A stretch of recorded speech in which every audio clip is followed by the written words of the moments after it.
Hello friends, कैसे हैं आप सब। स्वागत है आपका यूपीएससी एट होम प्रविष्या के यूट्यूब प्लेटफॉर्म पे। हम जो यूपीएससी एंड यूपी पीसीएस की मेंस आंसर राइटिंग कर रहे हैं, जिसमें हमने जो टारगेट रखा है डेली 5 क्वेश्चन की आंसर राइटिंग करने का, उसी सीरीज़ में हमारा ये क्वेश्चन है जीएस पेपर 6 से। हमारी जो ये मेंस की सीरीज़ है वो यूपीएससी एंड यूपी पीसीएस की पीवाईक्यू पे बेस्ड है, जो कि करंट के साथ अपडेट करते हुए आप लोगों को कराई जा रही है। आप लोग चाहें तो इस सीरीज़ के माध्यम से अपनी मेंस की तैयारी को और बेहतर कर सकते हैं।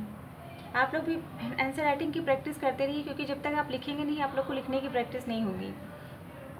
तो क्वेश्चन हम देखेंगे, हाल ही में जारी बहुआयामी गरीबी सूचकांक के संकेतकों का वर्णन करते हुए उत्तर प्रदेश के संदर्भ में इसकी व्याख्या करें। सरकार इसमें सुधार के लिए क्या प्रयास कर रही है। क्वेश्चन क्या पूछा गया है एक बार फिर से देखेंगे।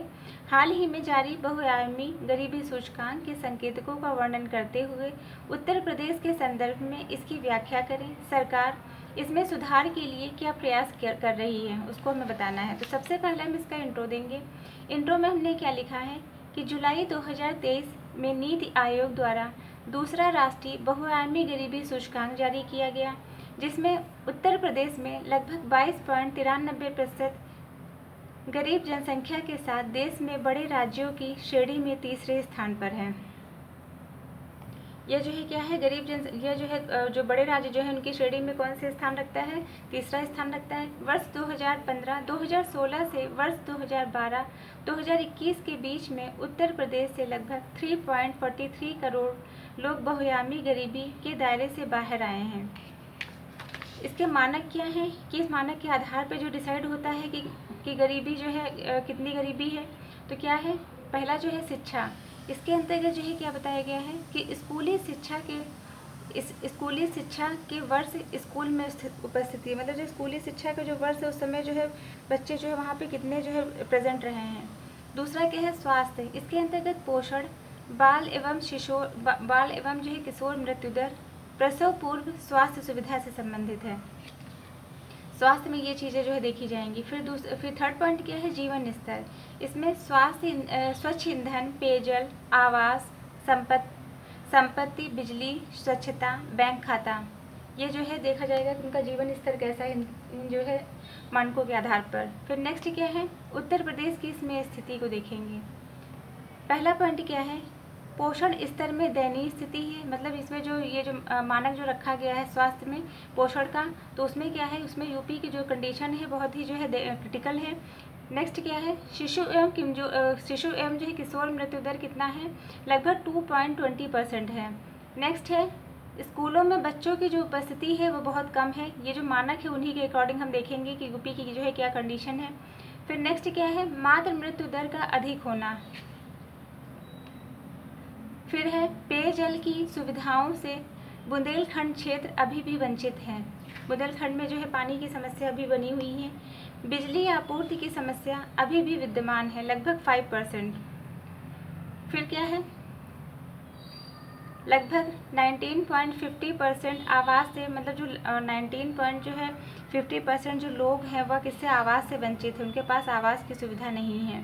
फिर क्या है, मतलब उनके पास रहने के लिए घर नहीं है। बैंक खाता, लगभग कितने 1% जनसंख्या के पास बैंकों में खाता नहीं है।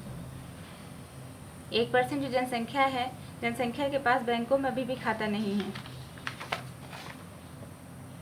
नेक्स्ट क्या है, अब हम इसके देखेंगे कि सरकार के द्वारा कौन कौन से प्रयास किए गए हैं इस संदर्भ में। पहला क्या है, सरकार के प्रयास जिसके अंतर्गत मुख्यमंत्री आवास योजना, यह योजना वर्ष 2017 में प्रारंभ की गई थी। इसका उद्देश्य क्या था, गरीब एवं बेघर को आवास उपलब्ध कराना। दूसरा क्या है, प्रधानमंत्री जनधन योजना, यह वित्तीय समावेशन के उद्देश्य से सभी के लिए बैंकिंग सुविधाएं उपलब्ध कराने से संबंधित है। नेक्स्ट क्या देखेंगे, स्वच्छ भारत अभियान, यह वर्ष 2014 में शुरू किया गया। यह खुले में शौच की जो प्रथा को समाप्त करने से संबंधित था। ठोस और अपशिष्ट प्रबंधन प्रणाली विकसित करना, 12,000 रुपये की आर्थिक सहायता प्रोवाइड की गई इसके लिए। फिर क्या है, राष्ट्रीय पोषण अभियान, यह वर्ष 2018 में शुरू किया गया।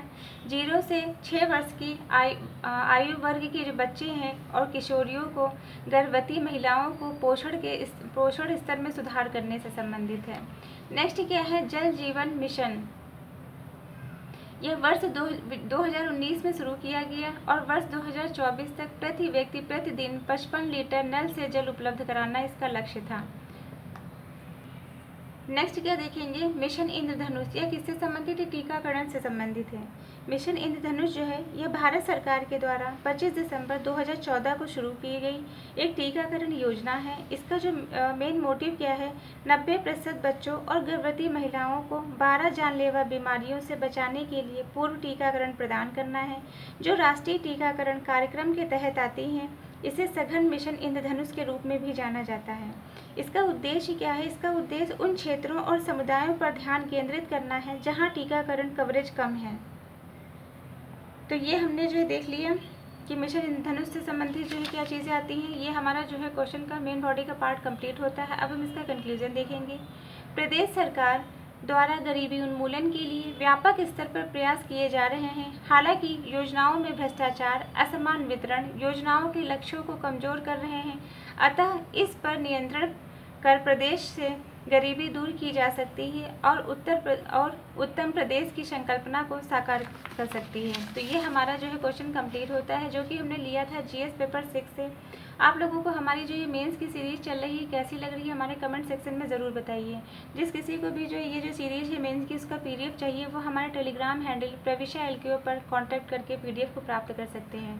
तो ऐसे ही पढ़ते रहिए, लाइफ में आगे बढ़ते रहिए, यूपीएससी एट होम प्रविशा के साथ में मेंस आंसर राइटिंग करते रहिए। Thank you.